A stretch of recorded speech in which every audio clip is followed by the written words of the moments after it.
There he is. There's this beautiful soul. How are you, buddy? Oh, living that dream. You know me.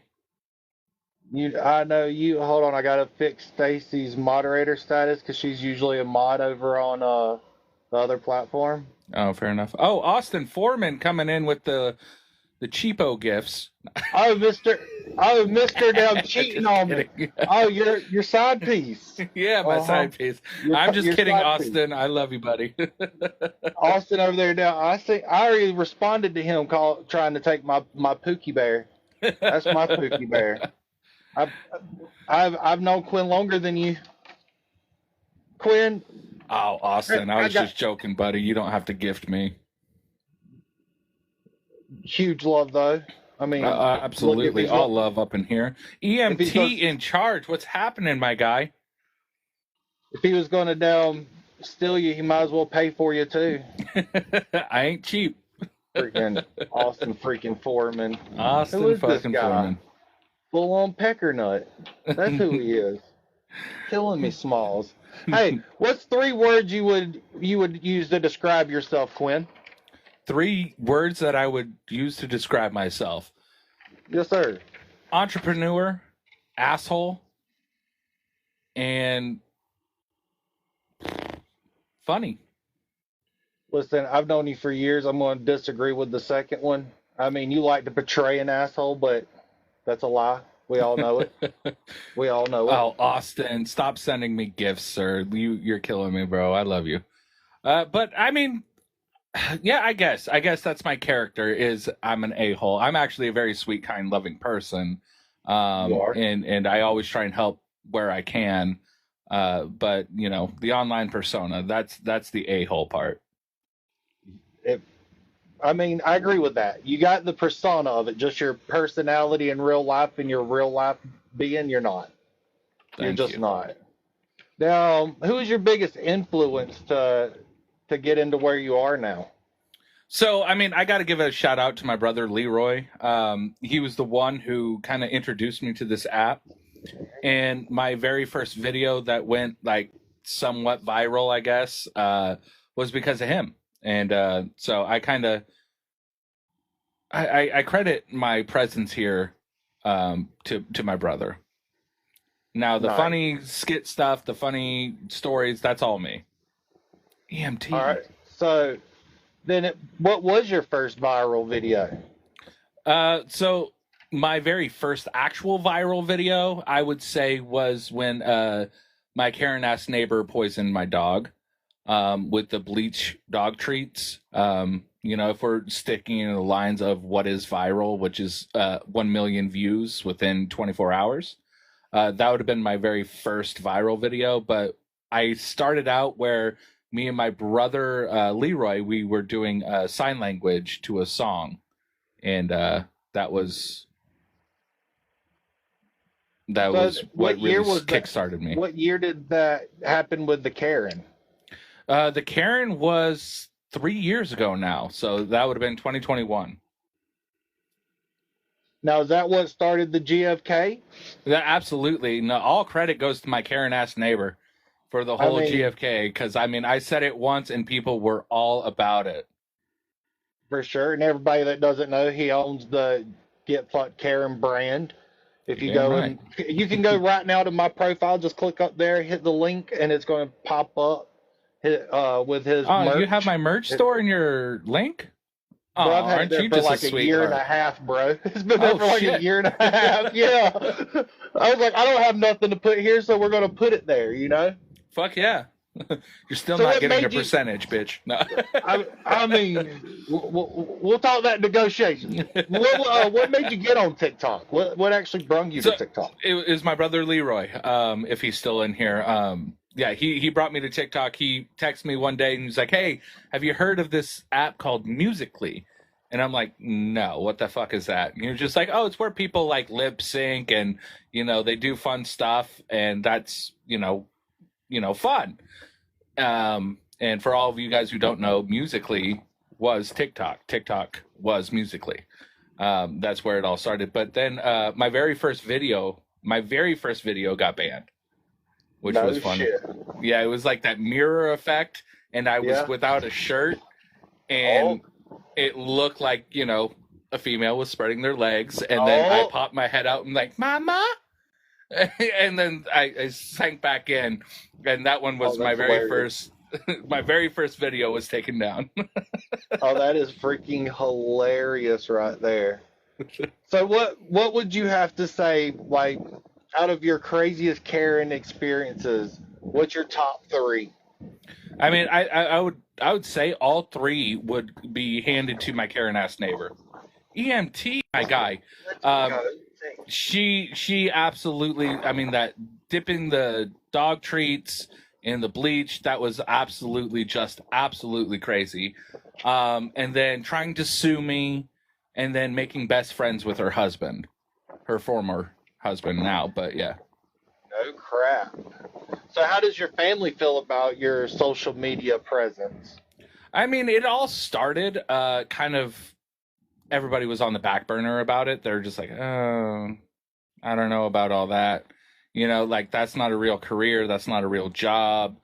Everybody was skeptical, and rightfully so. But Right.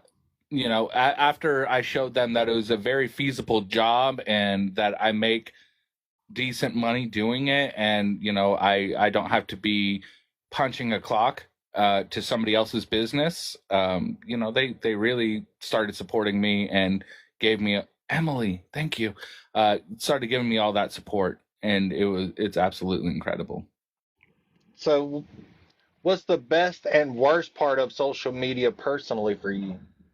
What's the The best part is finding like-minded people who find you funny, people who can relate to you. That is the best part. I've met amazing people on this app, such as yourself, and I met real friends for life off of this app. So that's the greatest thing. But the worst part is that if you're not posting every single day, you go from the number one TikToker to everybody forgot. Yep. You got to keep that audience engaged no matter what. And it's hard when you're a storyteller like I am. You got to come up with a new story, new twists, new turns, and keep people entertained and laughing and whatnot. And it's really hard. So I mean, I would say that's the worst, because I mean, trolls aren't anything to me. They're actually feeding my content, which is what I love the most. It's like people who want to come in and hate. I'm like, bet, let hate then hate, because it's Yeah, giving go me ahead. free Go ahead. content. Exactly. Let the hate. I found that out because of you. I actually learned that because of you. That now, the more hate that someone has for you, let them just do it. Let Yeah, them do it. absolutely. Make a joke about it and go about your life. And now I Absolutely. think Oh, that's look at one that, of the triple best points, things. guys. That's one of the best things that I've learned from you on this experience. With the hand hearts, thank you Hand so hearts, much. guys. We So, need a hand hearts for the triples. how do you deal with the trolls here on TikTok and on other platforms, because you're on other platforms? I deal with them the same way I would deal with anything. Like I said, it's free content for me. So Right. when I roast them, they know that I just roasted them, and it was, damn, Emily.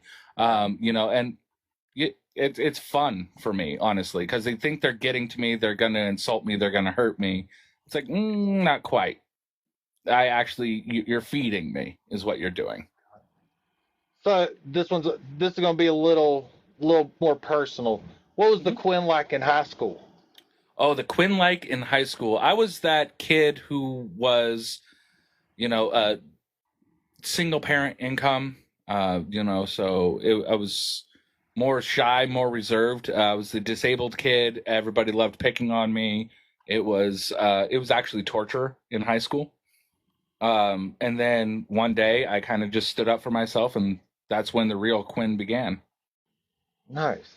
So how did you deal with that bullying back then? Like, did you just bottle that up, and is that what made you to where you are now with your humor? Pretty much. I would just exactly. I would bottle it up until one day it just exploded out of me. Like, why am I pretending to be somebody that I'm not? Right. And from now on, I'm going to look out for me. I'm going to look out for number one. I don't care about anybody else's feelings. Not in the way that I'm going to go disrespect people because I'm an asshole, but I'm going to make sure that my mental health is okay. So if I need to throw hands, I'm going to throw hands. If I need to insult somebody to make them cry because they were picking on me, that's what it's going to be, and that's how it's going to go. So growing up with that disability, we don't have to get into that, but what would you say was that defining moment where you're like, I'm not going to let this hold me back? Because a lot of people, they do. I would say that it was maybe when I was 6 years old. So my entire life I was a wrestler, and I was having a really bad day because people were looking at my legs and making fun of me, pointing. Grown ass adults were pointing at my legs and like whispering under their breath, like because it was a wrestling tournament. They're like, "Hey, take his legs, take his legs. He's an easy win, easy win." And I started believing them, and I lost 2 matches in a row. And that's kind of when my mom was just like, "What the fuck are you doing?" I'm like, "Well, I'm screwed. People know, and I'm done." And she was just like, "When the hell has that ever stopped you? Ever?" Right. And when does it ever stop you? She pointed that out, and from then on, I was just like, "Hell no! These people can't tell me who I am and what I can achieve. That's not how this works." And then I actually went on and won that entire tournament. Nice. So, what would you say your biggest achievement so far has been? That it's got to be my family. My biggest achievement is my family, my wife and my children. They are the best thing that ever happened to me. Because without them, I don't think I'm going to be where I'm at today. They push me. They make me feel that I'm worth more than people say that I am, and I got to look out for their best interests and what I can do to make them happy. Because I promised my wife 6 years ago, because she said she wanted to be a stay-at-home mom, and I said, I swear on everything that I am and everything that I will ever achieve, you will be a stay-at-home mom. And that really drove me and pushed me to make her a stay-at-home mom for the past 3 years now. That's freaking phenomenal. That is freaking phenomenal. Now, when it comes to your family, that's number one. And I've met Quinn with his wife, and he is the same around her as he is away from her. They're both very, very sweet people. She's a very humble lady. So I will say that now. She was a delight to be around that day. And so was Quinn. He took me to Comic-Con. That was like a highlight of my year. Was I got to go to Comic-Con with Quinn Pratt and Jacoby Ray. Yes. Thank y'all for the gifts, on both sides, by the way. Oh, yeah, absolutely. So when we went to Comic-Con, and it still stands, you're involved with the Meet So Horny, correct? Yes, I still am. I've kind of taken a back burner on it right now, focusing on advancing my life right now, and it's been a little crazy, and a lot of people think that I quit MSH or I'm no longer part of it, and I absolutely am. I have to look out for me at this point in time. But you still are part of it. To answer everyone's question, you're still in there, because when I was there, that was the vibe between the Meet So Horny tent and you and Jacoby's tent was phenomenal. It was like watching brothers just go back and forth. And oh yeah, absolutely. The interaction was amazing. But all right, so coming back towards TikTok, what was the moment where you knew my follower count is going up? Like, was there a day where you were like, whoa? Yeah, it was right after I posted that Karen bleached my dog treats, like bleached treats, and gave them to my dog. Because it was overnight, I went from 100,000 followers to over 1.8 million. And it was in a matter of hours. And I was taken aback. I woke up to several phone calls. You're like, dude, you know you're famous right now? You're famous. I'm like, what are you talking about? They're like, dude, we saw your story. Everybody's following you. Everybody's watching. Everybody's doing this, that, and the third. And I was just like, what? Like, what the hell is happening? They're like, go check your TikTok. And yeah, that the screen came, and I I didn't even really know how to react. I stood there like, whoa, holy shit. So I mean, When did that was my so moment. at what point did you know you could capitalize on said following? Was it instantly you knew like down this is the direction we're headed? So I mean, when it came to TikTok itself, I was just it maybe took me a few days, and people were telling me to create my merch and everything like that. So that's kind of what I did there. But it wasn't until about last year when I started going to other platforms and trying to monetize them and grow them. Because I always felt like, look, my Instagram, my Facebook, my YouTube, that's just for me. Like, and Right. my, whatevers. And then, people started telling me, dude, you're missing out. You're missing out. You need to grow those. You need to grow those. So it was last year, maybe even early this year, that I started taking advantage of that.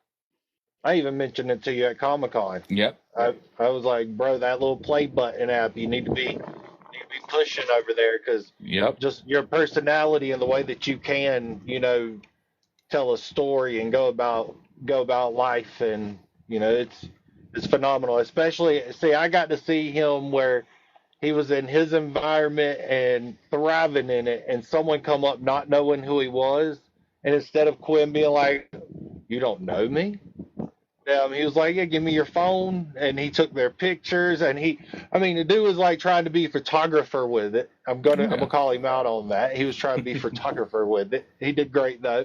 And now I got a video of said event. I will post it just so everybody be like, damn, that's freaking hilarious. He did. He did not hesitate to go out of his way to meet any and everybody that wanted to say hey and hello to him. So it was great to see you in that environment. I've seen you here on the app. We all have seen you here on the app, but the ones of us that get to see him in person, it's phenomenal. It is phenomenal.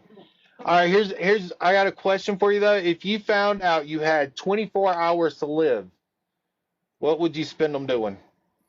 I'd be surrounded by my family, my boys, my wife, all day. Right. That'd be it. You know, I would like to say I'm gonna go buck wild and I'm just gonna go nuts, but I mean, at the end of the day, my family time is what means the most to me. That's why I'm super grateful for my platform. I'm super grateful that my wife is a stay-at-home mom. I Because I get to be around them all the time, and that's what matters to me most. Right. So now, if there was a if there was a moment where you were sitting there and that doctor said it, would you go out on the internet as a bang, like you wouldn't say nothing to no one, no goodbyes, or would you give No, that I final hoorah? so like for me, because of like our latest celebrity death was James Earl Jones, right?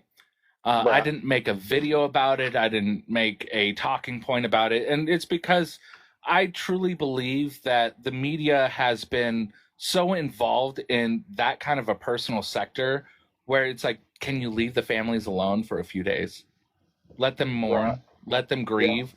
Don't go and bum rush them and be like, oh, he inspired me. He did this and he did this. They're already dealing with enough shit. Leave them alone. Leave them alone. They're making a 15 minutes of fame off of someone else's death. Tragedy, absolutely. I It's a refuse to get tragedy. clicks and views off of somebody else's tragedy. I won't do it Yep. unless I'm asked, like, hey, will you, post a video? I mean, with my buddy Goose, and when he lost his son, so many people came to me. Did you hear? Did you hear? Did you hear? It's like, yes, I heard. Well, are you going to say something? No. Well, I'm not going to profit or get clicks and views off of somebody else's tragedy. I won't do it. I can't yeah, do for it. sure. It is a very sleazy way to get that view, that click. Hmm. It's a sleazy one. No, I got respect for you for not doing that. Because now, if something happens to me, please use my death to go ahead and make a merch line. You got Get my fucked, permission right Morgan. here. No. Yeah, Morgan said get fucked. Now, I'm gonna definitely have you on that where you're gonna have to call people. Hey, what are you most proudest of? Like outside of your family, of course, because we know the Right. family's number one and over everything. Now, Absolutely. What's your most proudest moment? I would say I'm most proud of myself.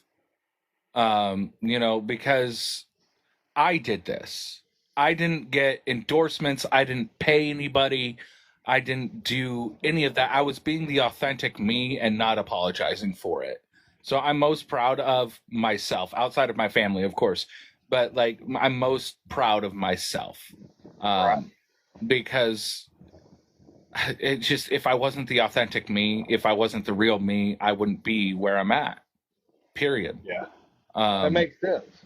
and there's times where I want to do and say things that is not nice and it's not appropriate, and I have to rein myself in because I get the trolls and I get all these people, and I'm just like, I want to say some fuck shit, but I have to hold myself back. But other than that, yeah, obviously it's my family. I'm super proud of my family, and there's continued support of me. Speaking of those trolls, the ones that actually get me about you, that just they irk a bone deep down that I didn't know I owned, is the ones that try to lie on you, that want to Hmm. discredit your fatherhood and everything you've done for them. And you know what I'm talking about Oh there, yeah. because we're not going to acknowledge that human being, but I'm telling you that's the thing that really bothers me, is when I see that going on. Because I've when we first met them, it wasn't on great circumstances, but Correct. after two conversations, being men, that was handled real quick, like. It And wasn't then even I, it wasn't even us being men. It was just us being yeah, people. yeah, just being humans, and well, being man enough to make that phone call instead of just Damn, let's you just freaking got go. sniped me. Thank you, Fuck. All Tiffany. right, dude. Fuck my Um, 6 win streak. Oh no. Oh they no. don't take that. They're taking that. Oh, they took it. It's They took it. us getting that collaboration where we were on the same page, and then I got to see the inner beings of who you are, like talking to you in times where no one else is really talking to you. Right. Not saying that no one's trying not to talk to you, just that you're doing something. And like football right now, he's sacrificing football to be here with us. And now the things that you put like that, it's just very touching. And for all these people that hate on you, it really bothers me. It does, because it's, if they took a moment to sit down with you, now they Mhm. see a whole different you. Oh yeah, I So mean, absolutely. I mean, 95% of the time when I get trolls, it really, really doesn't bother me. I'm like, you know what? If my content's not for you, then it's not for you. That's right, fine. Like everybody's a fucking critic. Just like the people who go on Yelp and pretend that they're food critics. That's the kind of grain of salt I take them.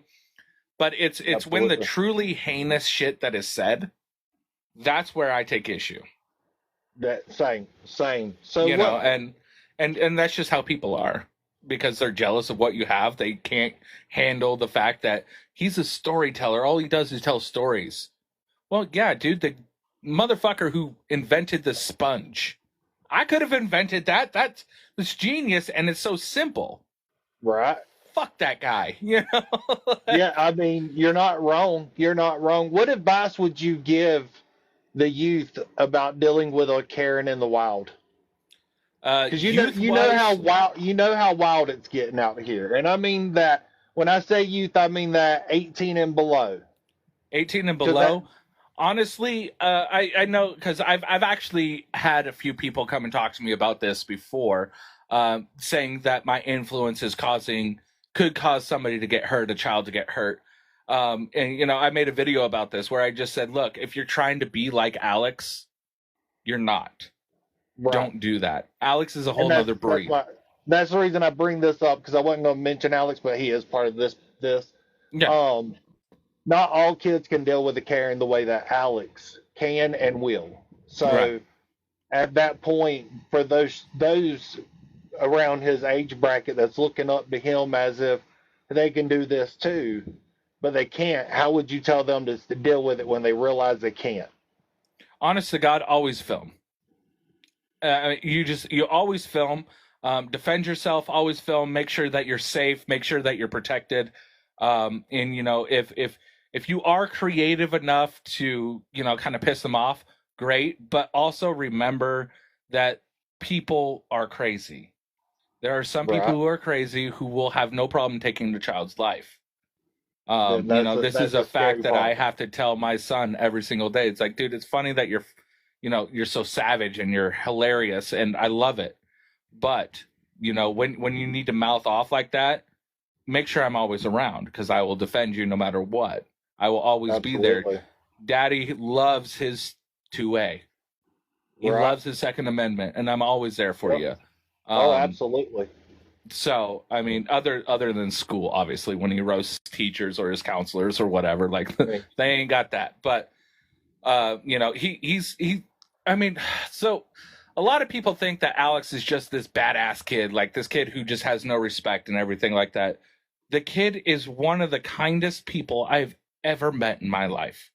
And I met him when he was 10 years old, and I basically adopted him when he was like 12. When that I'm no longer a stepdad, I'm just a dad. That kicked in. And he's so sweet. He's so kind. He's so willing to help other people whenever he can. He's probably one of the best kids I've ever met in my life. And it's just the matter of the fact that he also stands his ground. He stands his morals. right. And you cross him, guess what? You're going to get some. Yeah, I mean, and that's one thing I love about Alex's personality is that he's not scared, and I imagine that's how you were as a child, and back to that disability, not holding you back thing. It's I imagine that's how you dealt with that same situation. You were just I like, mean, I'm not it going to took be me bullied. till about senior year, um, sophomore or junior year, excuse me. But that's when I started being like, all right, you guys want to fuck around and find out with me. You're going to fuck around and find out with me. Thank you so much, y'all, Right. for all the gifts. You guys are amazing. But Absolutely. yeah, Love all your souls. And so the I mean, it taps. was Thank you when for I all the punched taps. Tyler Rounsville was his name. Tyler Rounsville. I punched him dead in the face when he finally challenged me to a fight because this kid would pick on me all the time. And eventually I said, hey, next time you pick on me, I'm going to beat the shit out of you. And he said, oh, okay, bring it. All that tomorrow at lunchtime out in the foyer. I'm like, all right, bet. And I hit him once in the face and that was it. I mean, I got suspended for 2 weeks because it ended up breaking his nose and he had to go get it reset at the hospital. But ever That's since then, I was fun just like, all times. right, bet. Anybody else who wants to fuck with me, let me know. And yeah, Right. that never happened ever again. So I mean, now it's sad because we're in the day and time where you can't do like we did back in the day, and it nope, can't be that way. And nope. it's super sad because at this point in life where if some of these kids would throw hands, you know what I'm saying? If they could just Yeah. throw those hands, Hell, that's pick how up your we coat and solved have to go problems in home. my house. We were I like, hey, mean, you brothers have a problem? Great. Go out in the backyard, throw some fists, and we'll see what happens after that. And then we'll talk about absolutely. it. And that's just how it was. I mean, sometimes you need to wail on each other and then respect each other at the end of it. Be Yeah. like, you know what? All right, we're good. We're happy. We're done. Mentioning welling on people, did you what's your secret hidden talent? My secret hidden talent. You got one. You got one. I don't know if I do. Here, I'll tell you mine is I can kind of talk like Daffy or Donald Duck. Oh, I guess I can do voice impressions. I'm fairly good at voice impressions. Yes. All right, what's one of those weird things that you can do? Same type of question, but weird type of things you can do that you don't usually tell people. I mean, I can paralyze my fingers. I can paralyze the center of my fingers, so I can just move the very tips of them, and that's Oh, it. you're double jointed. Yeah, like You're double jointed. yeah. It's I not, mean, I guess that's weird, but it, other than it answers that question. ET It, phone it, home. No. so we're gonna circle back though to Meet So Horny because I got Mhm. questions about that. Okay. So what made you decide to go to Meet So Horny? So I noticed my friend Jacoby Ray was in it, and he was telling me about all this wonderful stuff. that they were going to be doing and everything. And I said, hey, man, how can I be part of that? And he was just like, oh, well, let me check on that. And then an hour later, he calls me like, you want in?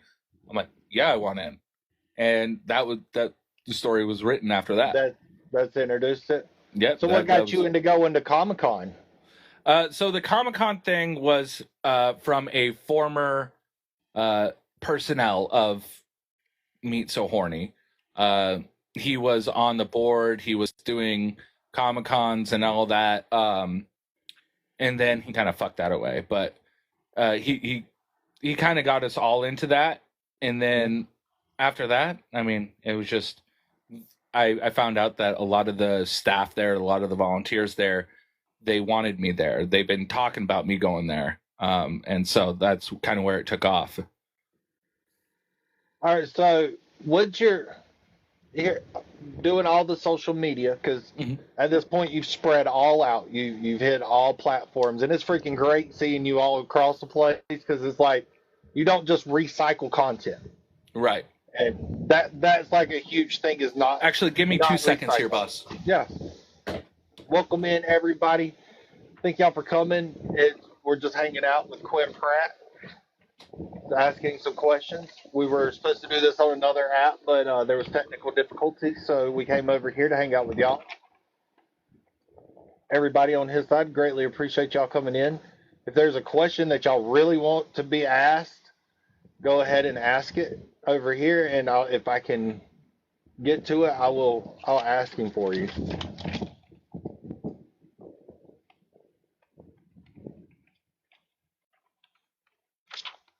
And Gypsy, I'm going to ask him what you wanted to know too about the expanding out. Shut up. Well, I mean, bless your heart. Bless your whole heart. Sorry, I really, really had to pee. When nature calls. Oh yeah, no, I was sitting here like shaking my legs and everything because I was like, "Fuck, I gotta pee." Hey, so have you ever thought about expanding out to the Keith word? Don't be a Keith. Oh. So I've been told, like there's the Kevin and whatever's, that kind of stuff. But I always said that, a Karen is a Karen is a Karen. Male, female, it doesn't matter. If you're a Karen, you're a Karen. So I just had my first real experience, like on video. I was live on the other app, and we are cruising down the road, and this guy's like, "You can't film my yard." And I'm like, "What did you?" I'm like, "What did you just say?" And he repeats it, and I'm like, "Anything I can see from public, I can film it. That's just that's the law. Whether you like it, whether you dislike it, that's just the way it is, And he did not appreciate that. And then he said he was calling the cops, and I'm like, "Here's the best part. Here's where you're gonna go. Oh shit! It's videoed. It's on my shorts." The poor guy was so intimidated by someone riding a Mary Poppins bike, wearing 6'5", wearing basketball shorts, down with a basket on the front of my bicycle. Like, he was really pressed. And then to top it all off, as I go riding back by, he's doing the exact same thing he was mad at me about. He filmed me back, and it was like, bro, yeah, they always want to do that kind of stuff. Like, oh well, we'll see how you like it. I'm like, yeah, it's like, don't care. You can film. Yeah, I film me. Sometimes I don't want to be filmed, and I'm being filmed. I don't care. It is what it is. Thank you to everybody who's tapping. Yeah, everybody that's came in today, thank you so freaking much. Love your freaking souls. Hey, what's your go-to midnight snack? Come on, we know you got one. My go-to midnight snack. Does my wife count? No, I mean, I've asked that question too, but no. My go-to midnight snack. Oh boy, I guess that it's probably my son's gummy snacks, because they're quick, they're easy, they're right there, and like the fruit snacks. Yeah, the fruit snacks. Yep, those. I'll munch on those or some Pringles. I like the Welch's. They're on point. You know, I Yeah, buy my them for son got my the fruit kid. snacks in the shape of gummy bears from Costco. You get like 50 packages for like $6, and I'm like, all right, bet these go in his lunches. Yeah, I'm like, yeah, I appreciate this. I'm buying this for my kid. You know, feel like we all know they're about to be eaten by me. Oh yeah, About two, about absolutely. two servings. About two servings. So, how did you and your wife meet? By the way, you mentioned your wife. How did you and her meet? We met when she was in the kitchen, like every woman should be. I'm sorry. That's fucked up. No, so we were working for the same company, um, and she was in the kitchen, and I was a server, and I wasn't even supposed to be working that location because this place has several different locations. This company had at that point like 5 different locations in Dallas, and so I was just happened to be scheduled one night. They're just like, "Hey, we need you to cover for somebody," and I said, "All right, I don't really want to because I work double shifts every single day, but cool, I'll go." And I went there and I just saw her in the kitchen, and I talked to one of the cooks. I'm just like, "Hey, who's that girl? Who's that?" He's like, "Why, you like her?" I'm like, "She's pretty, she's cute. I wouldn't mind smashing." And he, I uh, mean, he's honest. and he was just like, "Oh, you like her? You like her?" I was like, "Yeah, I would take her out on a date and see where things go." And he was like, she doesn't speak English, right?" I'm like, "Oh shit, really?" And he was like, "Yeah, but don't worry about it. Don't worry about it." And so he went and he told her that I liked her and I thought she was cute and I wanted to take her on a date, and she accepted. Nice, nice. And then the So, rest is history after that. and y'all have one kid together. 2, Two. Oh yeah, you. I forgot about the baby. You remember the baby, yes. back when you may or may not have faked out a baby drop on me. Do you remember that? Yes, He I he remember. come out with a fake baby and just dropped it because it was like everybody was waiting for him to see the baby, and that was a good one. That was a good one, Quinn. I mean, I died. If we could go back to that live, I literally laid on the ground laughing. It was that one got me pretty damn good. So where do you hope to see yourself 5 to 10 years down the road? What's your 5 year plan and your 10 year? Where's your next goals at? I mean, I as irresponsible as this sounds, I don't really have that 5, 10 year goal. Um, I just hope that I am still in the kind of position that I'm in right now, where, I mean, not to shame anybody or anything, but I don't have to look at grocery price tags and not have to worry Right. about finances, whatever it might be, whether it be social media or if I find a different career or whatever. I kind of just live in the moment and I do what I want to do. And that is an extreme privilege to be able to do that. So I kind of hope that's where it is. But I mean, I'm pursuing my stand-up career. I'm pursuing my acting career. I'm going to be featured in a documentary in the next 6 months. So I'm super Nice. excited about that. Nice. Is it that documentary is going to be a network, I imagine? Yes, it'll be a Discovery Channel. They call it Horrible Neighbors or something like that. And they want to talk Oh to me, no interview shit. me, and shit. Oh, that's awesome. No, that's awesome too, because the shit you could tell us. I imagine the Oh shit yeah. that you don't tell us. Just Oh. some of the shit. So, speaking of that job, other careers. I know that you've worked in restaurants, and I Mhm. imagine you've done different positions in said restaurants. Mainly So doggy. he said that with his whole chest. I mean, when I looked over to look at him, he was making eye contact with me. It was like, yeah, I did that. I did that. I'm So sorry, but if you're working for somebody else, you you're in the fetal position. You're you you're you you're are. taking it because you're making somebody else a bunch of money. So You're not being in making. that Mhm. profession was restaurant. What all professions have you had over the years? Was it just in the restaurant industry, or where have you ventured to in your short history in life? So I've been a used car salesman and I was actually fired from that job because I was too good at it. Because I liked the $10,000 and under lot because it was quick sales, easy sales, and I was turning 4 or 5 cars a day.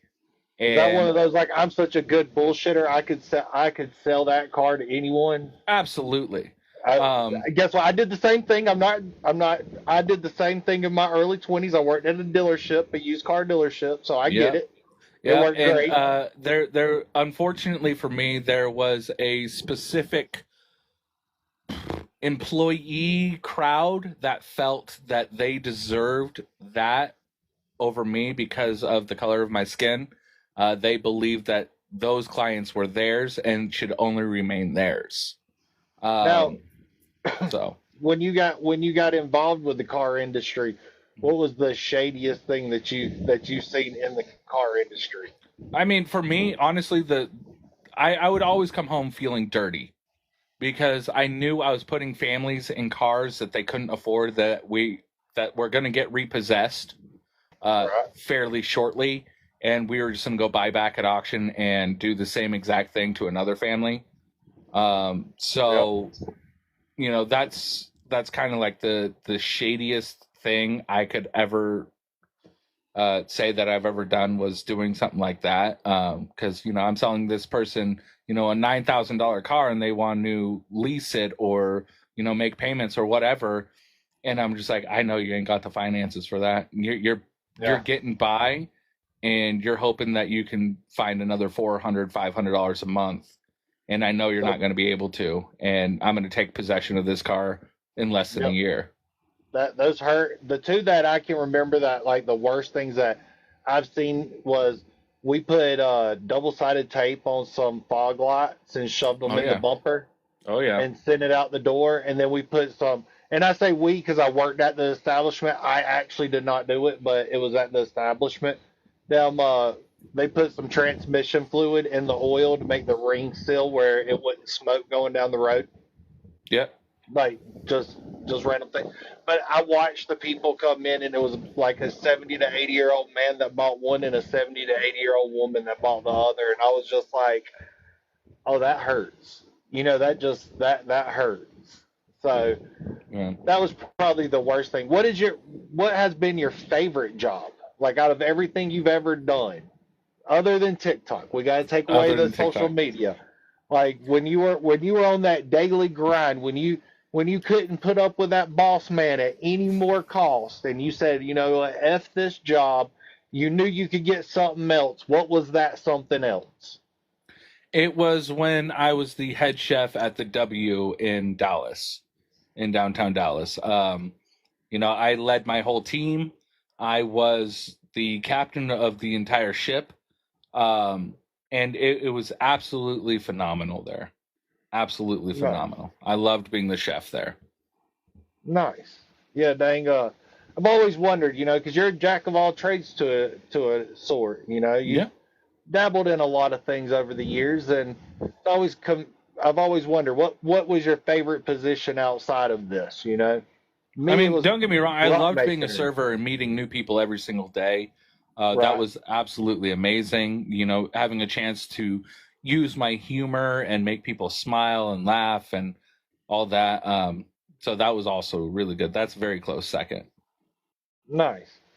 So I caught you in a live last night with the older millennial. Yes. So with that group that we're hanging around with, Mr. Austin and Mr. Older Millennial, now brings me to: are you scared of what's to come in the next few years?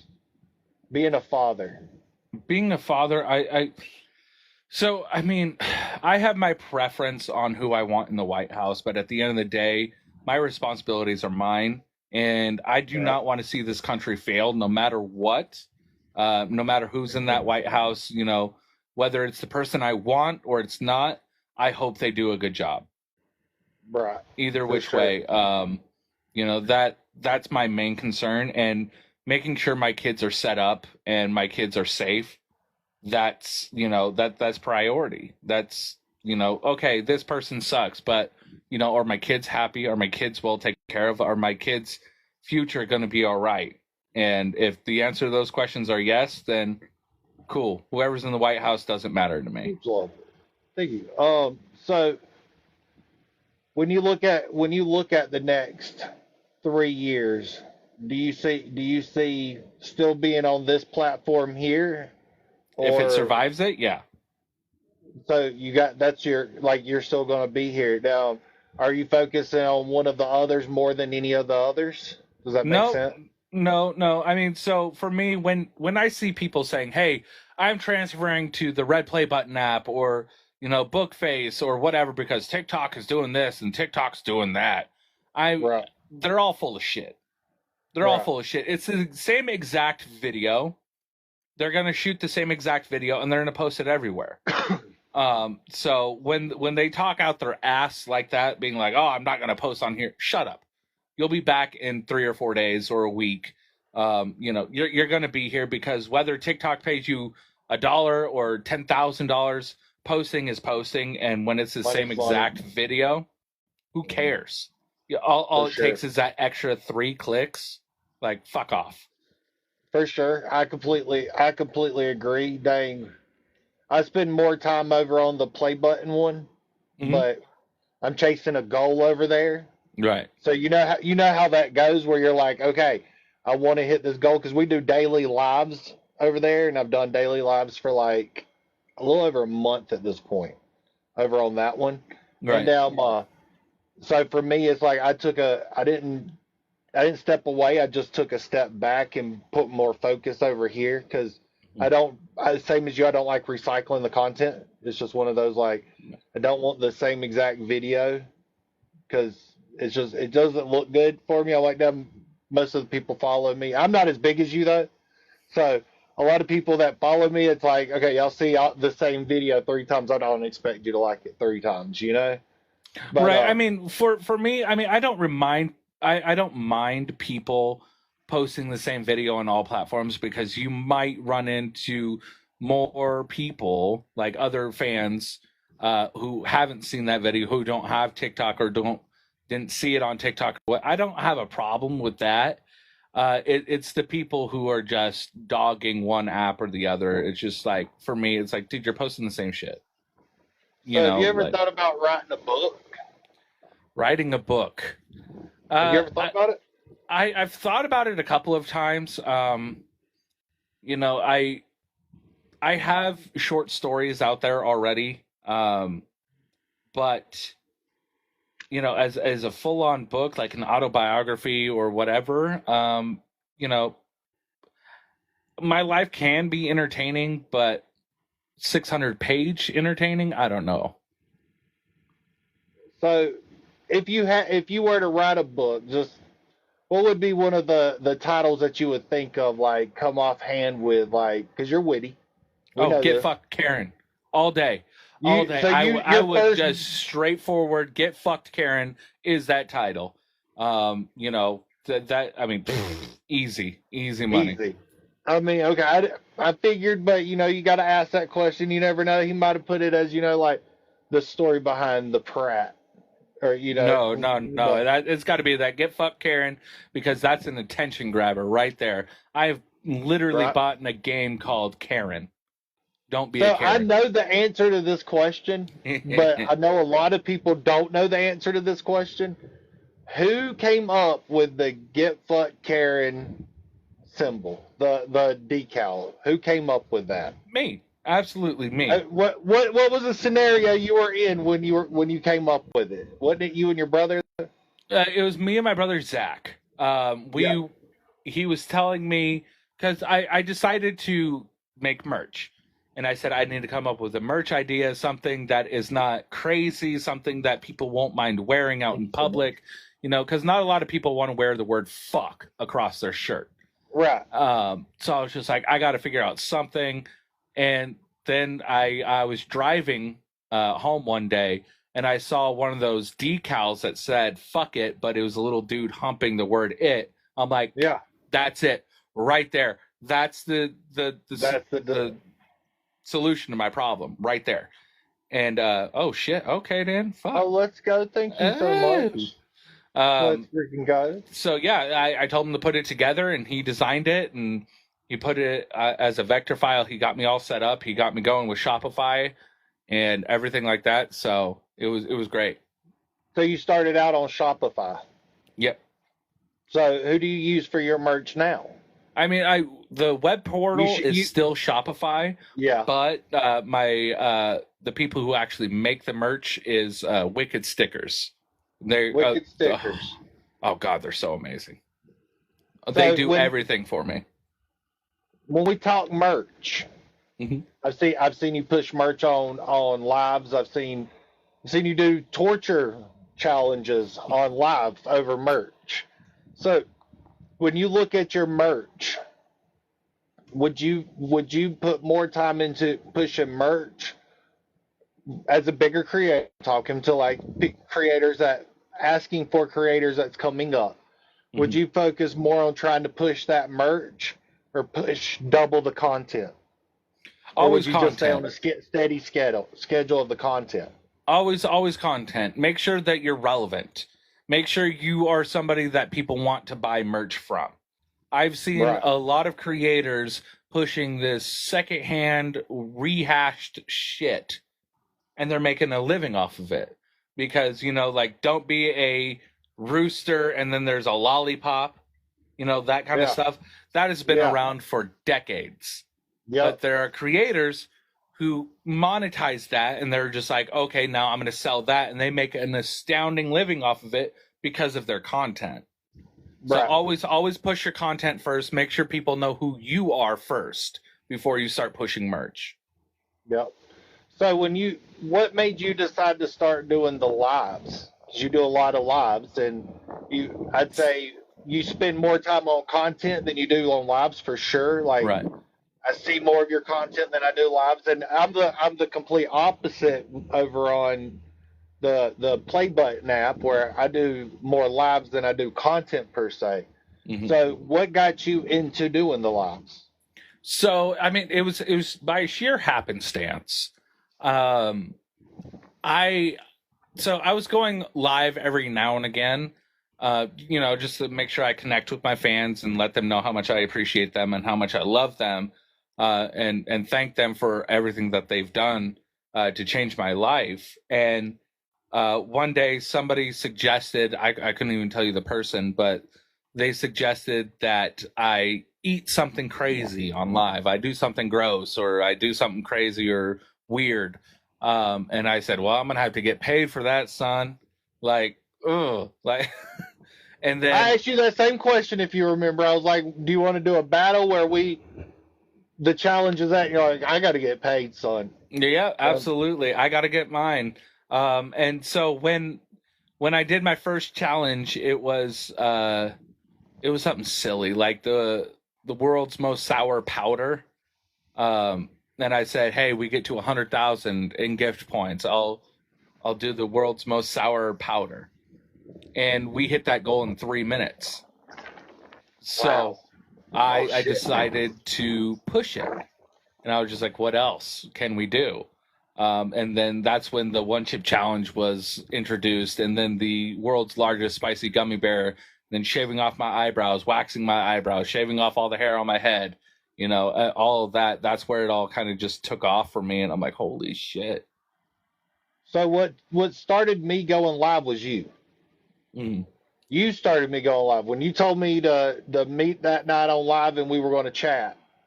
And then we got off the live, and I asked you, I said, what does this notification mean? Where did this come from? And you were like, that's from the battles. And I was like, oh, shit. Yeah. Well, no shit. So you turned me on to doing it, and then I found passion in it because I don't have like that friendship with a lot of people that I can just call throughout the day or whatever. So, or call at the end of the day. So I have that. I can communicate with everyone, and I've got my community like you got the GFK. So huge thank you for introducing me to that. It's been a huge blessing.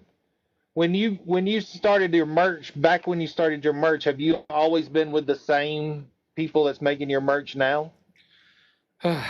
This is painful. This is painful to talk about, You but don't you no, don't have to you don't have to no, give it's any fine. names. It's fine. Thank you. So I started out with Shopify, and it was just exclusively Shopify. Shopify would print it and send it, and all of that fun stuff. Mhm. Um, and I had this manager basically who managed all my shit for me and everything like that. And then after I would say about 3 or 4 months, I would see sales going crazy, like just insane amount of sales. And then I would get my payout at the end of the week, and numbers weren't adding up. I was Yeah. confused. I was just like, wait a minute, this doesn't seem right. And it it pushed me to question a few things and figure out some stuff. And I found out that somebody stole a lot of money from me. The manager stole a lot of money from me. Um, and I mean, I'm not going to get into specific dollar amounts, but Yeah, for sure. it's life changing amount of money. Incredible amounts of money. Um, So how long was that person your manager? it was for about almost a year. Um, it's like a Dane Cook situation. If you know all about Dane Cook and you know how his brother screwed him over, it was basically the same thing. Um, so when I figured that out, I kind of just tanked my own brand. I was just like, I'm not selling it. I'm not going to reference it. Nothing. And then I found this new company, Wicked Stickers, who were just like, look, you're going to have all access. We're not going to touch anything. We'll send you a bill at the end of the month. And if you have any questions, just let us know. It's basically going to be a receipt with all itemized items, all orders and everything, and what we take, what we charge, and everything like that. Um, so, I mean, because like I said, I mean, it was a life changing amount of money that was stolen from me. I Now mean, that where did you meet that manager? Were they did they like so before I really, really like blew up like crazy, um, I needed help, and I had this car that was just a hunk of shit. Just a hunk of shit. It was like a 1997 Honda Accord. And it was a hunk of shit. Tires were blowing out. Just piece of shit. And he actually offered help, get it fixed and everything like that. And he paid for it to get fixed and whatnot. And that's kind of where I met him. And he said, you really have something here if you just be smart with business and this, that, and the other. And that's kind of just how I met him. so after learning from that experience, you moved on to where you're at now, Yes. and that company they make all of your merch. Yep. So, and when you do your merch and you do them, see, we see you doing bundles. Okay, Yes. so those bundles, it's how well is those bundles done you compared to selling just a plain shirt? Actually, it's hi Queen Ghost Brat. Actually, it's hit and miss with those bundles, honestly. Because some people might have the $26 to spend on a shirt, but they don't have the $85 to get the bundle. Which, in turn, yeah, if you were to buy those items in the bundle individually, it would cost you more. But you're still trying to get people to spend $85 rather So than how much are they saving at that $85? at $85 they're saving about 15 to 20%. So Okay, almost like one free item basically, or an item for $2 instead of the original 19 or 20 that it is. awesome. So when you decided to branch out to Meet So Horny, now did you see an effect on your merch from Get Fucked Karen or A little GFK? bit. You um did. I did. Not necessarily in a positive manner. um because don't get me wrong, I love representing MSH and everything like that, but right now it's at the startup phase. I mean, it's Right. still at the startup phase, and we don't take any money from that. Everything that we make, we put right back into the business to try and help it be bigger and better. So when I redirect people to go buy that, the MSH stuff, they have basically less money to spend on my merch, which means less money out of my pocket directly. So I mean, yeah, it's hindered it as far as sales in my merch store, but I mean, I still believe that MSH is going to do wonderful things. Yeah, 'cause, I mean, going to the Comic-Con with you and seeing how they are with their customers and how well that, if you actually go to a Comic-Con, for the record, anyone watching this, go to the Meet So Horny if they're there, and they are so helpful. They will let you try things, and it's so peaceful. Like Yes. the atmosphere is great. So throughout this whole time, I've seen you go through some pretty ups and downs on this app. Yeah. I'd say some pretty big ups and downs on this app. What would you say was the biggest up for you? What was that moment where you were like, "Holy shit!" Like, what were you doing at that moment? Uh, it would be probably the first punishment live that I did, and then they hit it in 3 minutes. I think that was my holy what the fuck moment. This could be something that I monetize, and this is something that could take my family from where we're at right now into the next level. So that was definitely my holy shit. We can make something out of this. So what would you say your worst punishment, your torture on a live event would be? Punishment.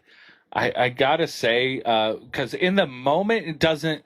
I mean, it sucks really bad, but it's the long term, and it's got to be waxing off the eyebrows, because in that moment, yeah, you get like 30 seconds of pain, but Right. the long term of people, where the fuck is your eyebrows? That Right. that long term, people have questions, and when you make videos and people who weren't in that live or don't know what's going on, they're like, "Wait, why does bro look like a thumb right now? What the fuck is happening?" Right. That's What's his probably toe the doing worst yelling at punishment. me? Yeah, I What's mean, his because toe yelling at me right now? I'll eat something and I'll want to puke, or it's really spicy, or what the hell ever, and it really blows. It really sucks. But it's over in a certain amount of hours versus the waxing off the eyebrows or shaving off my hair or whatever.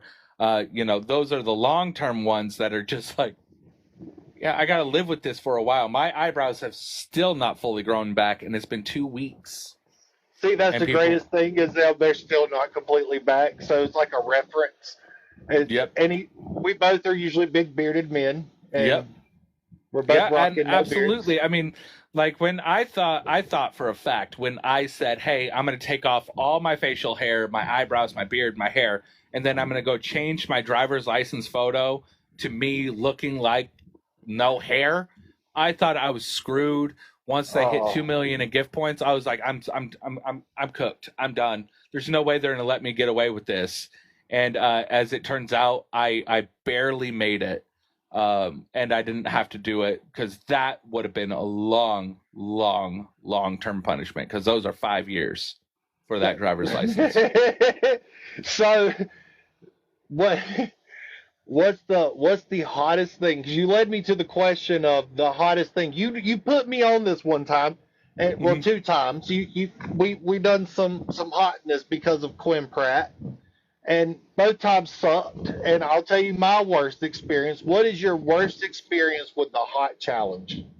Oh, What item just took you out of the game, whether it was David, immediately or after? it's got to be the. So, I mean, there's so with the world's largest spicy gummy bear and the one chip challenge. The world's largest spicy gummy bear, it's harder to chew, it's harder to swallow, and it sticks to your insides a lot. But the hottest thing has got to be that one chip challenge, the 2023 one chip challenge. That has been my absolute death blow, So where that I'm was just like, I'm out.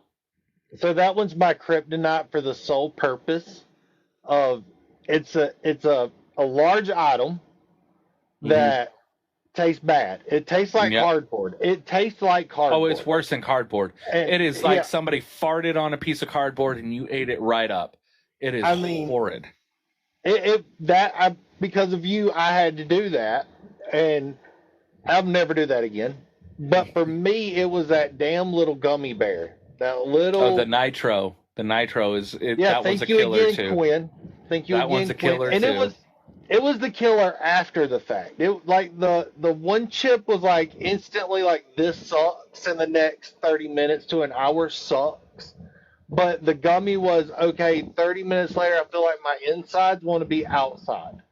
So Yeah. How do we change this? Yeah. And then, so going on to the lives. Now, when did you?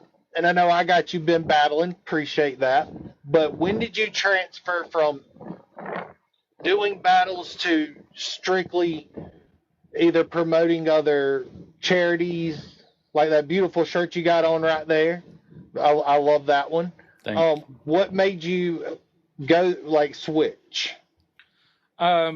So I mean, no offense to any battlers who might be listening or might see this video later on, but I mean, when it comes to battling, I don't interact with my fans as much, and it feels like it's hard to put in words, but it feels like I'm essentially begging when I battle, and I'm not my entertaining self, because I want to personally interact with people. I want to make sure that they feel valued and appreciated for what they do send.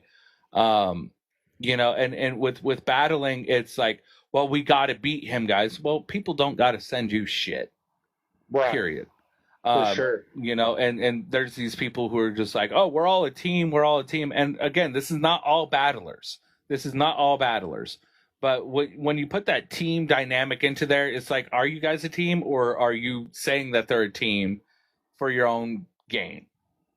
For sure. And then when I realized that I could do these entertaining lives with the challenges and stuff like that, and it was uniquely mine, that's when I kind of just like, okay, well, no disrespect to people who battle or anything like that, but, that's just not me. I'm going to do it my way.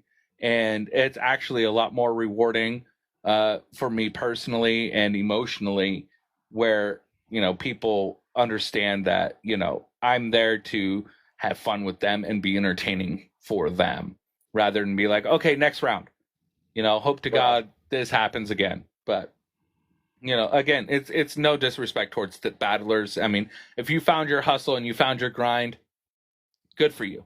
Good for fucking you. That's great. Right. That's what you do, and you get paid for doing it. More power to you. I always tell people, don't pocket watch anybody else. Don't worry about how anyone else is making their money on how they do it. As long as it's not a scam, who cares? Quit pocket watching. We've seen plenty of those scams across this app. It's sickening. It is utterly sickening the way that you see some of these creators using the app for misuse of it, and it's heartbreaking of them. But the thing that breaks your heart is seeing vulnerable people that just need a place to come and hang out getting used. And absolutely. I mean, that's when it's like, fuck. I mean, it when it first started happening, it broke my heart, and it hurt to find out that, there's these people who are faking being me, having fake profiles up saying, hey, if you want a blessing, just let me know, and I'm going to send you $2,000. Oh, I tried sending you. Remember? Yep, I tried sending you $2,000, but you got to send me $100 for the processing fee or what the fuck ever. And then they send that $100 thinking they're about to essentially make $1,900 in return, and then they're just out that $100. At first I started feeling bad. I was just like, I'm so sorry that happened to you, and man, because you're putting $100 of money you really don't have into that, and that really sucks, and I'm really sorry. But after, I've made like 20, 30, 40, 100,000 fucking videos about it, saying, hey guys, I'm not going to ask you to send me money before I send you money. I've sent tens of thousands, if not hundreds of thousands of dollars through you know, Cash App, PayPal, Venmo, all that. I've sent hundreds of thousands of dollars, and never once have I been asked for a processing fee or anything like that. Yep. Nothing. At this point in time, you're falling for a scam that's been around for at least 7 years now, through TikTok and Musically themselves. That's on Yep. you. That is on you. I'm not going to feel bad anymore. Nope. I mean, come on. We've all heard of the Nigerian prince who's extremely wealthy and just needs you to pay for this, that, and the third, and then you're going to be wealthy your entire life. No. You ain't wrong. Mm-mm. You ain't wrong about it, because you see the people still falling for it, and you're like, bro, we've made at this point almost every creator said something at some point about it. Absolutely. And what are the chances that I have a profile that has 200 followers? Fucking none. If I had a real profile, it's going to be at least 200,000. I don't care how many backups I have. I'm having at least 200,000 on any backup. It doesn't matter. So my last topic coming into this is when you were sitting here on TikTok and you're making your videos, and you come across your first troll, your first actual creator that tried to just take you out. Now, how did you deal with that? What was that situation, and how did you deal with that? So the very first credible troll that could have taken me down, because I was dealing with them for a long time before that.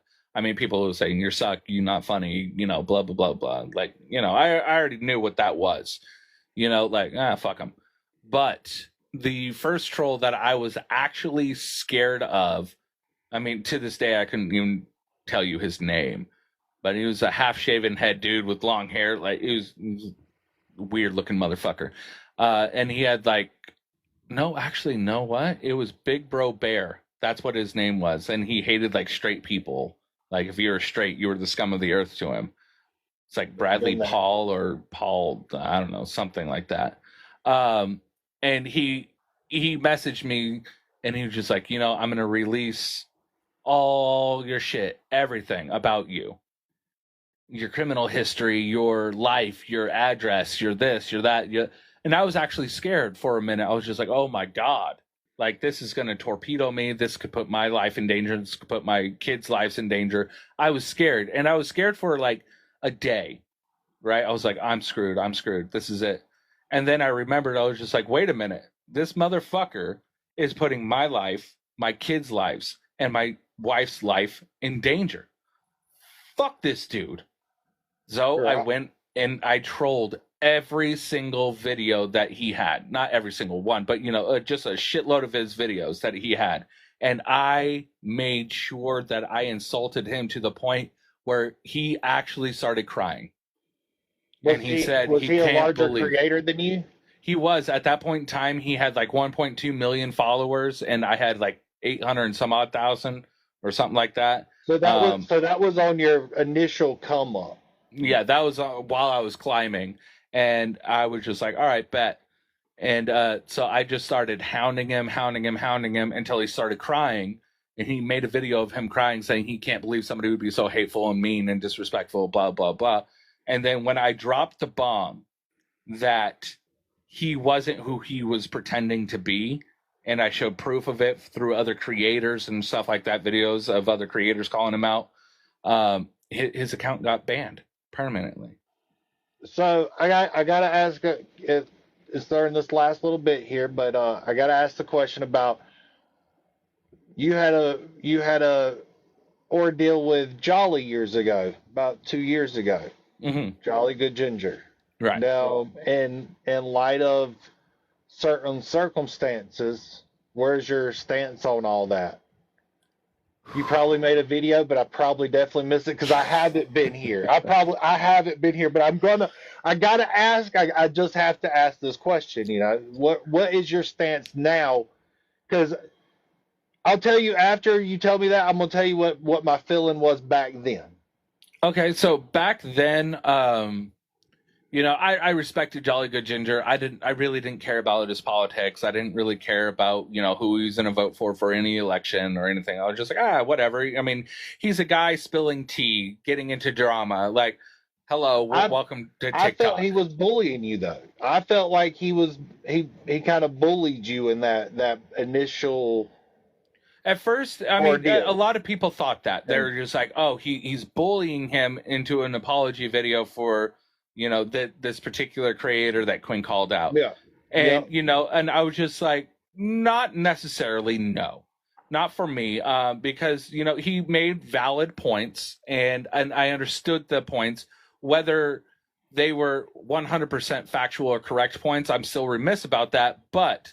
I'm one who prides myself on facts, not opinions, not feelings, facts. And because I had no facts at that point in time, I was just like, you know what? I would hate it if somebody made these opinions about me based off of something I maybe said when I misspoke something or, whatever. I don't agree with this person still, that Jeffrey Marsh person. I still didn't agree with him. I didn't agree with the way he was doing what he was doing and how he was going about it. Because I think now I realize it's rage bait. Just like that Tina whatever, like it's rage bait at this point in time. I completely agree. And I mean, I wish that I would have known what that kind of content was back then, because I would have never apologized for it. I would have been like, no, it's obvious rage. I would have reworded it and not saying something as in factual, but I would have reworded it and said, it's rage bait. They're trying to piss you off because they get paid for the views. They get, this attention because they don't get paid for likes or comments. They get paid for views. It's like misspelling a word in a quote and having your comments filled with how you messed up the word in the quote, and it's like, appreciate every one of the 100,000 of you that corrected me. I got paid. Absolutely. I completely get that. But now, so that was my feeling on it.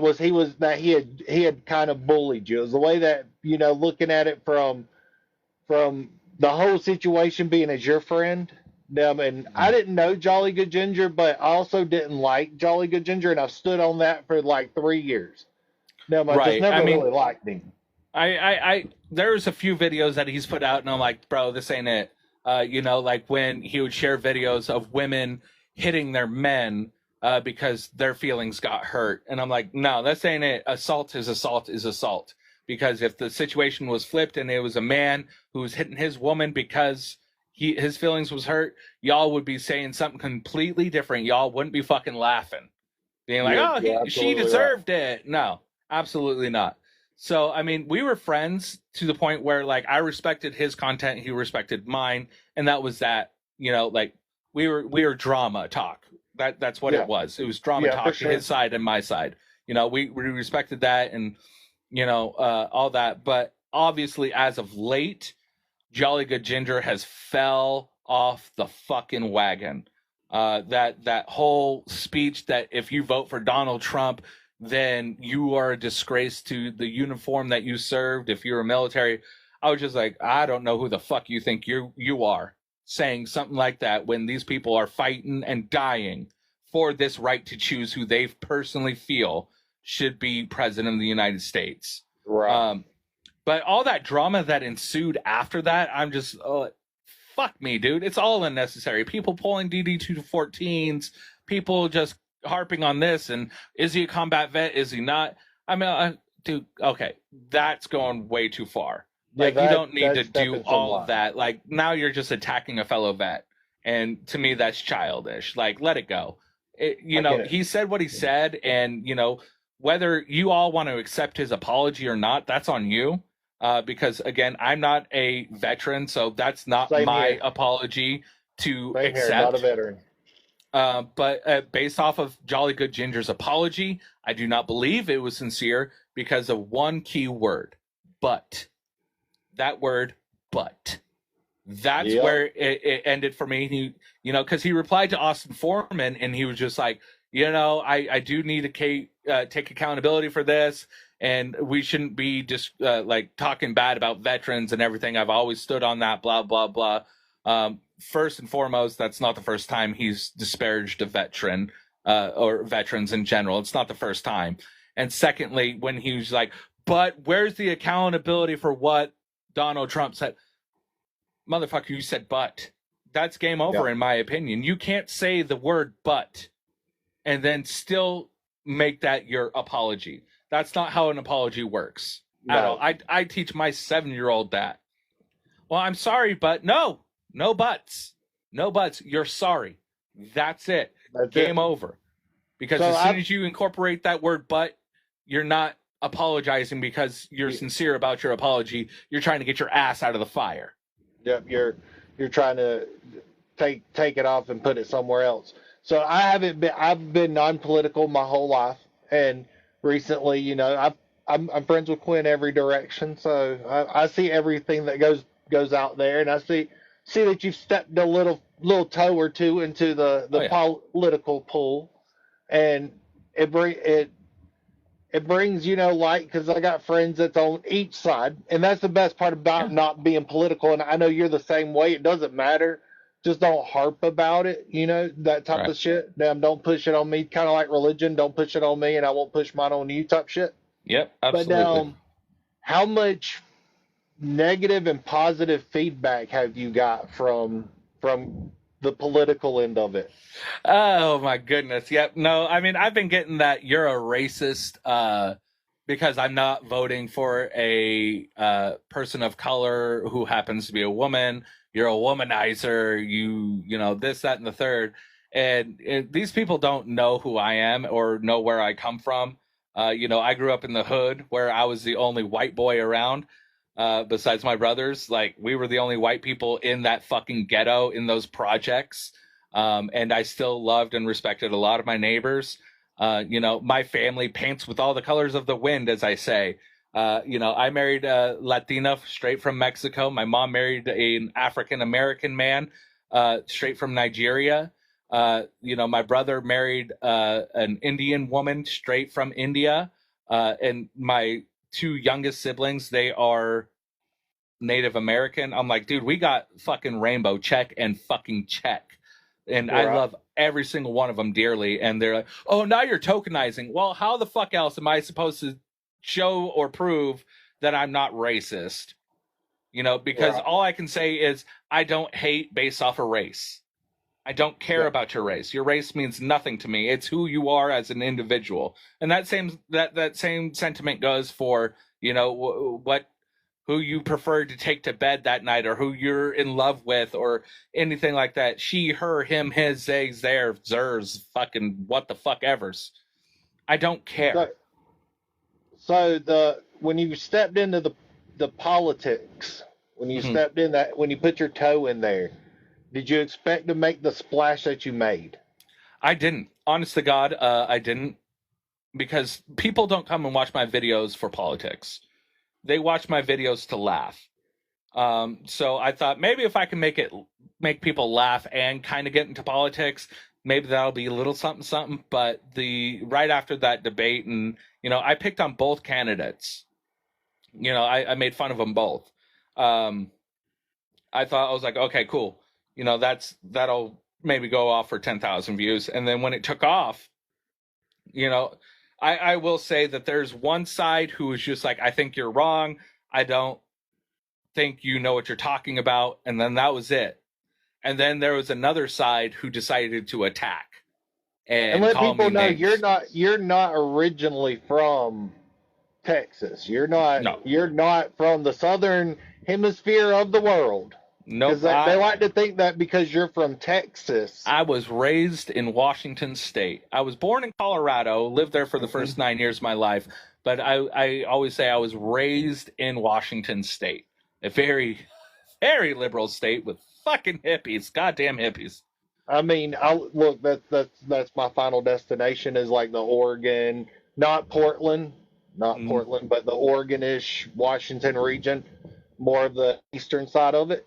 Yep. So that's where I'm headed in the future. But so when you stepped into that political bounds, though, I remember that you weren't really on a right or a left-hand side when you came I'm still not.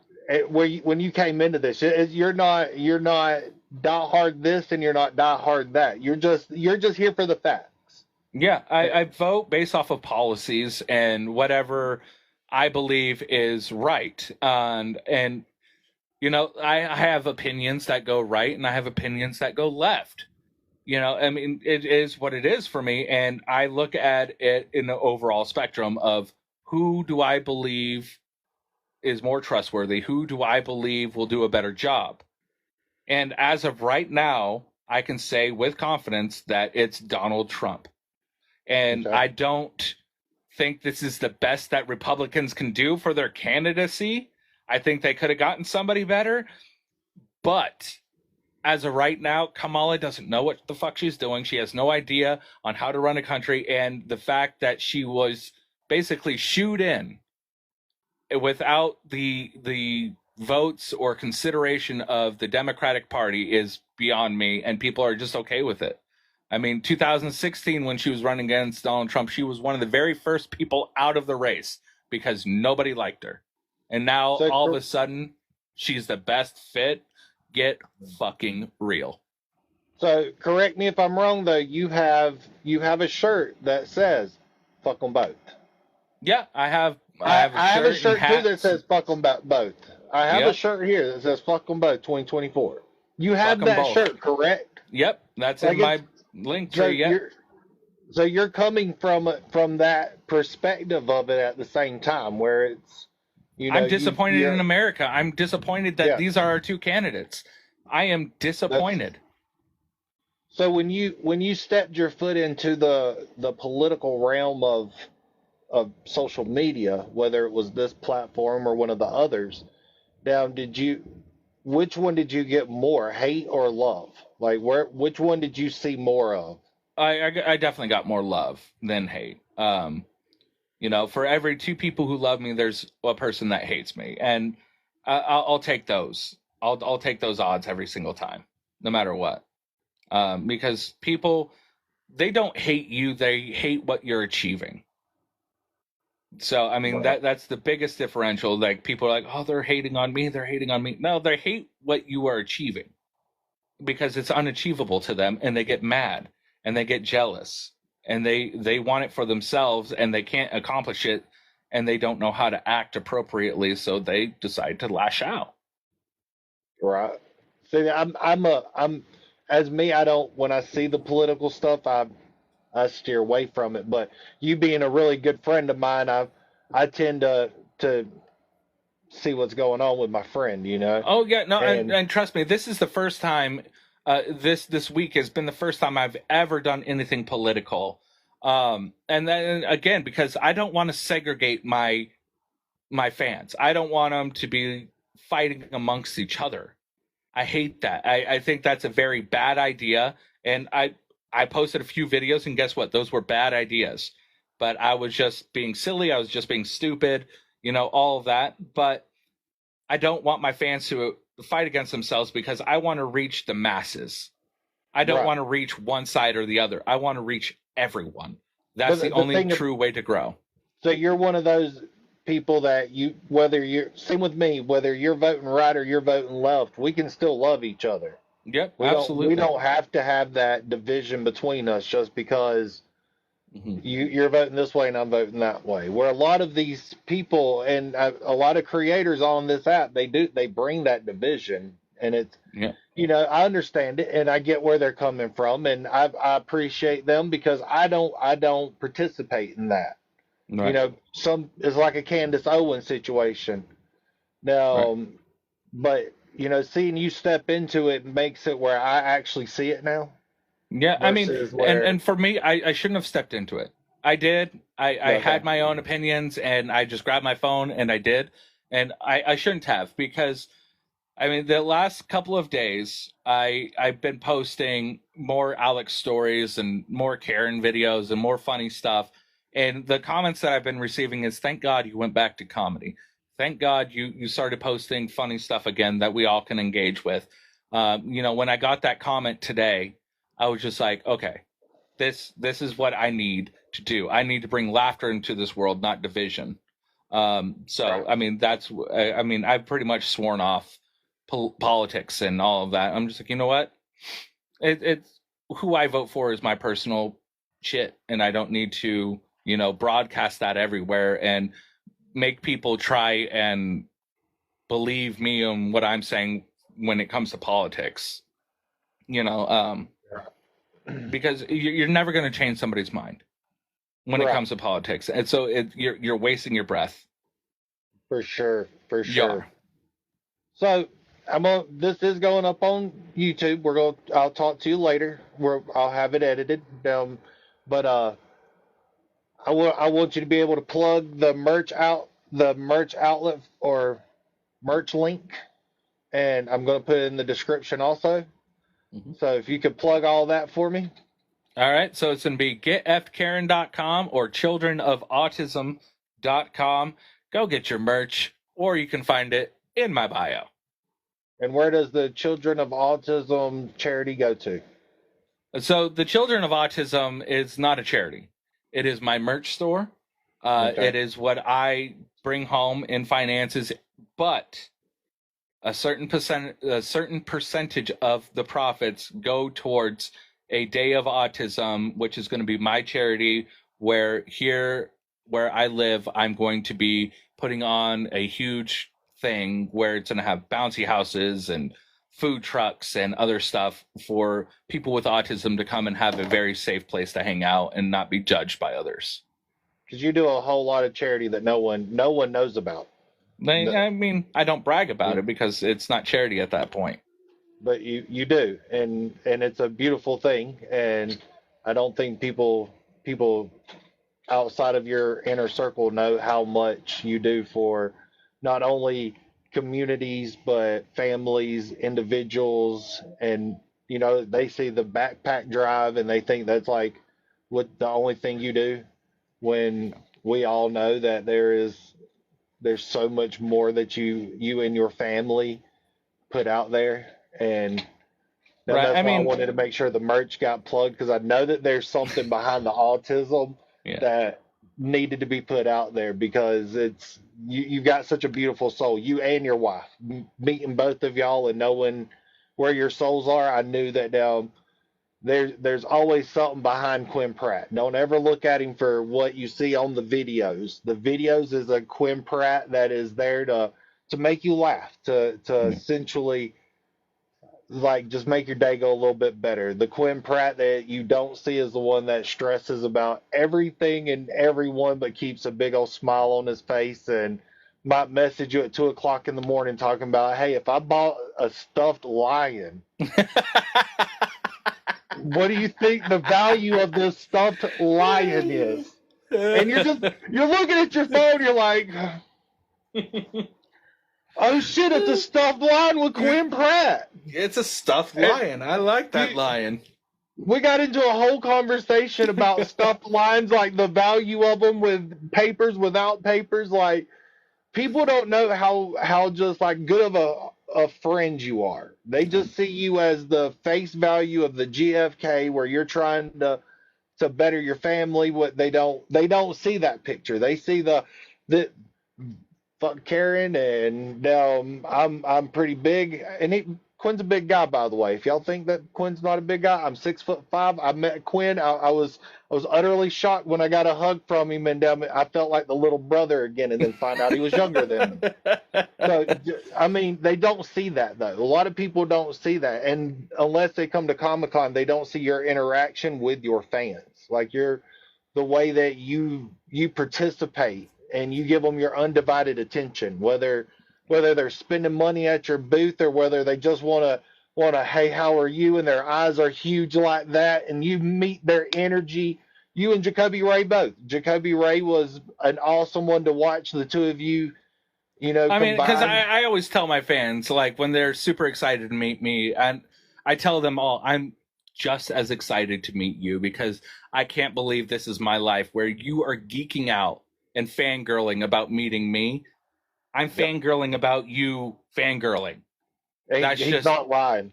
When he got a line, oh my god! When he got a line, oh my god, he was sitting there at one point, and people, and I'm telling behind the scenes on this, okay? Because I sat there for hours with this motherfucker. I mean, hours.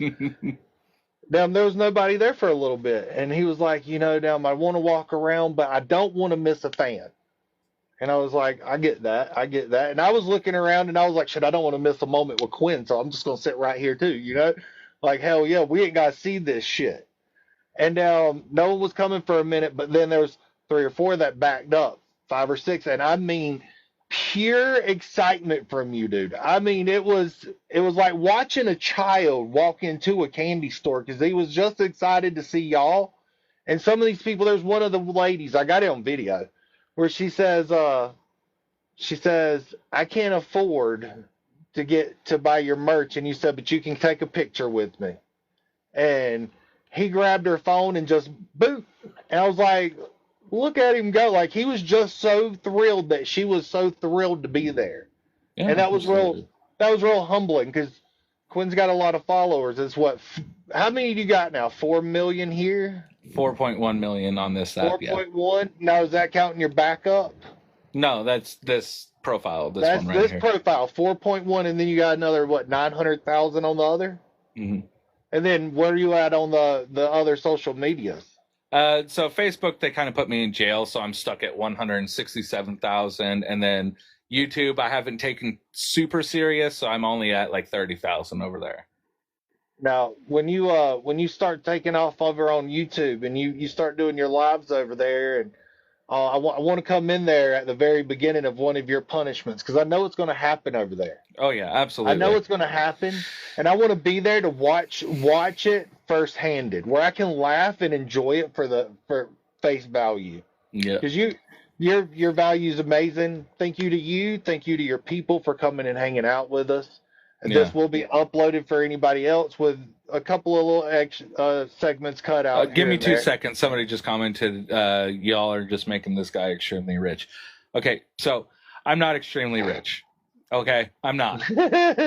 I'm really not extremely rich. Listen, if I were to keep every single penny that I've made here on TikTok, whether it be from TikTok lives or getting paid for my views or getting paid for my merch store, all of that combined, sure, I could see where you're coming from, but I keep very little of what I make because I do donate it. I do hold charity events, and I am the bulk contributor to it.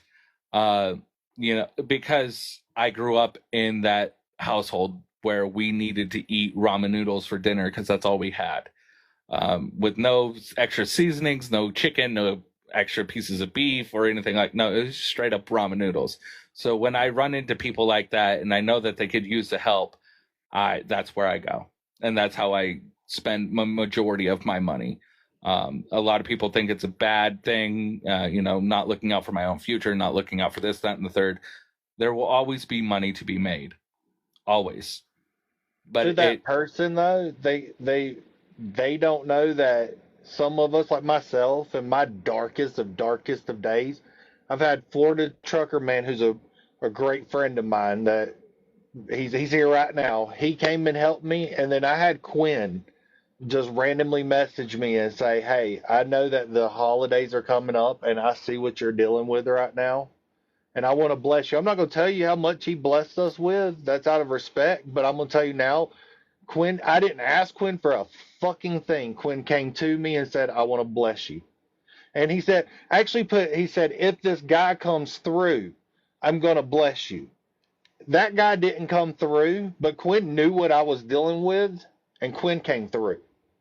So for the people that say, oh, he doesn't, being in his circle, knowing people that he has, he doesn't keep his money. Like y'all don't see the day after he hits the rankings where he's taking care of this family, this family, this family, buying this community this, and then taking care of his children.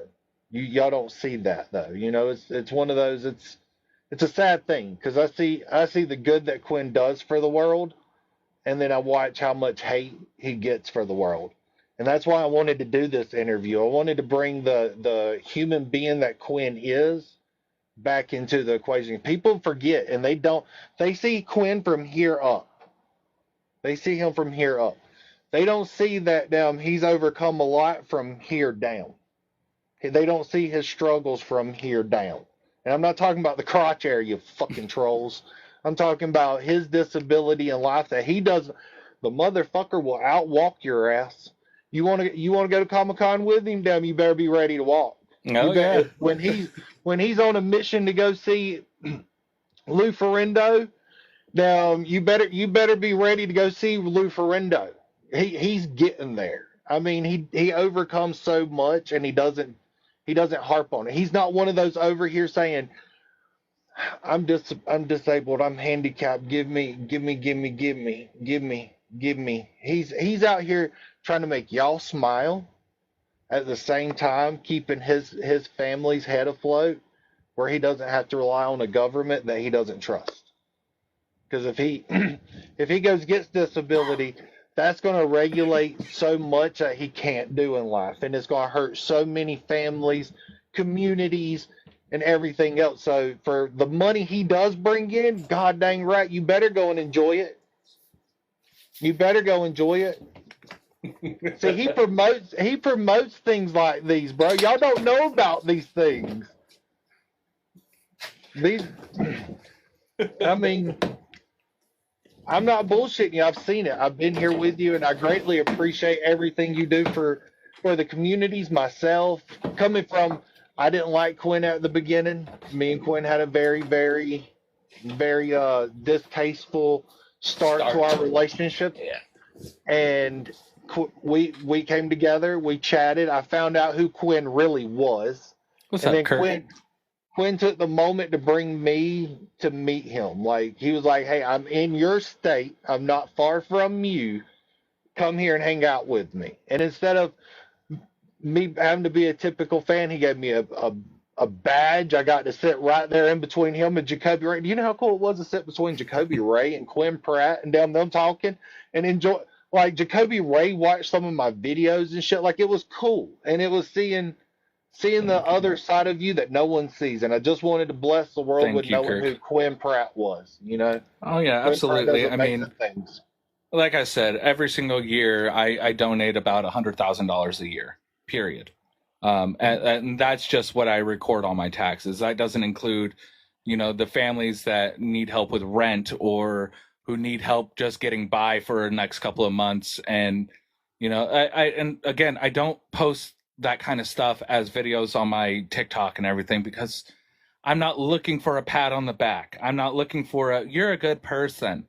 I'm doing it because I lived that life. I lived that life of not knowing where my next meal is coming from. And I just want to help. And if I were to keep every single penny I've ever made here on TikTok, I would be retired. You would never see my fat ass again. I mean, that's a fact, though. That's a fact, though. Well, people see you going on these luxurious vacations, and they think, but they don't realize like you're doing the bare minimum that you could be doing. Now, instead of going and seeing the dolphins, this motherfucker could be paying for him and his whole family to be swimming with them dolphins. Yeah, absolutely. And the thing is just like that's the hard part about doing charities, and raisings, like fundraisers and stuff like that, because people automatically assume that no matter what you get, you're donating every single penny. And that's just not how it is. I deserve a vacation. I deserve to take my family to, Disney World and stuff like that. That's not every single penny I make is going to be donated. That's just not how it goes. If I do a fundraiser, yes, every single penny is going to be donated. But if it's 2 days after the fundraiser and I'm doing a live for me and my family, guess what? It's a live for me and my family. For me and my family. And that's where people get confused at. And I just want them to understand that. As I leave you to go do whatever the Quinn Pratt does, he ain't got no eyebrows to lose, though. Oh, that's freaking great. I love your freaking soul, brother. You are amazing. I will give you a call here shortly before anything goes up permanently, and we'll get a chat in. All right, sounds good. I'm gonna go watch those dolphins. Well, I appreciate you, brother. Yes, sir. Bye. Hey, big love to every freaking one of you that came here and hung out with us. How are y'all doing? How have y'all been? Look, if you put a question in here and I didn't acknowledge it, it's because it wasn't my problem. What's up, Ronnie? I seen you walk in earlier, but I was in that interview and I didn't want to mess up the interview, so it was one of those I had to kind of ignore y'all for a moment, but I'm freaking here. I do need to go eat though. Can y'all give me like 20 minutes to go eat and I'll meet y'all over on the Reddit. We can have an interesting live over on the little play button here in just a little bit. Well, it's gonna have to be a minute. I gotta eat. I am starving. I am starving. Well, it'll be over on YouTube. I have to put it in. I'll have to get it situated, and we'll get it situated, and then I'll have it uploaded in the next couple of days. It's gonna be a big file, so I'm trying to cut it a little shorter than what it could be right now. So I will meet y'all over there. Huge freaking love. Thank y'all for making a freaking account and coming over here and watching me. Huge freaking love for y'all. Love your souls. See you in a bit.